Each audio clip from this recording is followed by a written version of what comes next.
ये आदमी आदिवासी नरभक्षी इलाके में सामान ढूंढ रहा था, पर उसे ये नहीं पता था कि वो लोग कब के उसके पीछे आ चुके हैं।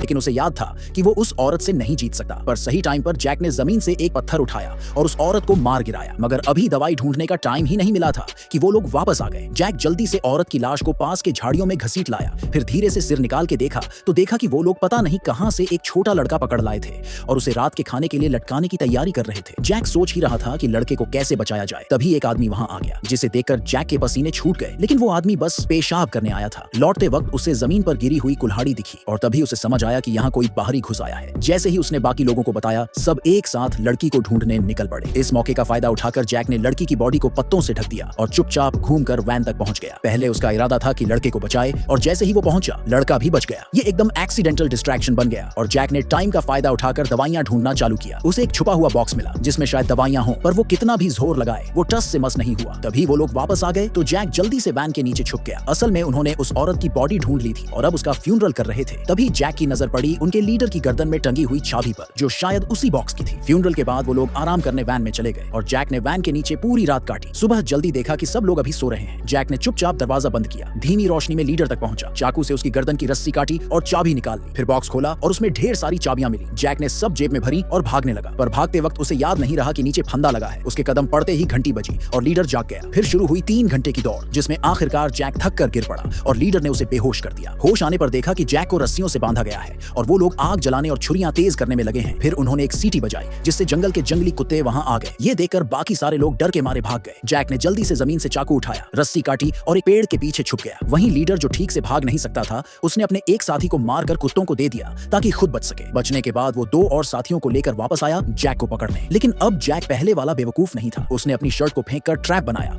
और जैसे ही दुश्मन पास आया, वो पेड़ से छलांग मारकर उस पर अटैक कर बैठा। पहले एक को मारा, फिर दूसरे को भी उसी तरह से खत्म कर दिया। अब लीडर अकेला रह गया था और जैक ने धनुष उठाकर उसे निशाना बना लिया। एक चीख के साथ फिर से जंगली कुत्ते वहां आ गए और जैक वहां से फटाफट भागा। काफी देर भागने के बाद उसे एक पुरानी जर्जर विला मिली, जहां उसे एक सूखा हुआ बच्चा मिला जो शायद कभी घर का मालिक रहा होगा। जैक अंदर गया तो वहां 2 बंदूकें मिली, टेबल पर ढेर सारी गोलियां और किचन में बहुत सारे कैन फूड थे। उसने सब समेट लिया और निकलने की तैयारी करने लगा। तभी देखा कि लीडर किसी तरह कुत्तों से बचकर वहीं पहुंच गया। लेकिन इस बार जैक डरा नहीं। उसने लंबी बंदूक उठाई और लीडर पर गोली चलाई, पर भूल गया कि गन में गोली ही नहीं है। 3 झटकों में लीडर ने उसे फिर से जमीन पर गिरा दिया और मारा पीटा। लेकिन जैसे ही जैक ने उसका घायल सिर पकड़ लिया, लीडर दर्द से चीखा और जैक ने पास की हैंडगन उठाकर एक गोली में उसे खत्म कर दिया। सब खतरे खत्म होते ही जैक सीधे घर की ओर भागा, पर वहां पहुंचकर देखा कि उसकी छोटी बहन गायब थी। जमीन पर कुत्तों के पंजों के निशान थे और जैक का दिल टूट गया। उसे लगा कि उसकी बहन अब इस दुनिया में नहीं है। लेकिन जैसे ही वो पूरी उम्मीद खो चुका था, उसकी बहन चुपचाप उसके पीछे आकर खड़ी हो गई। असल में वो अब तक जिंदा थी।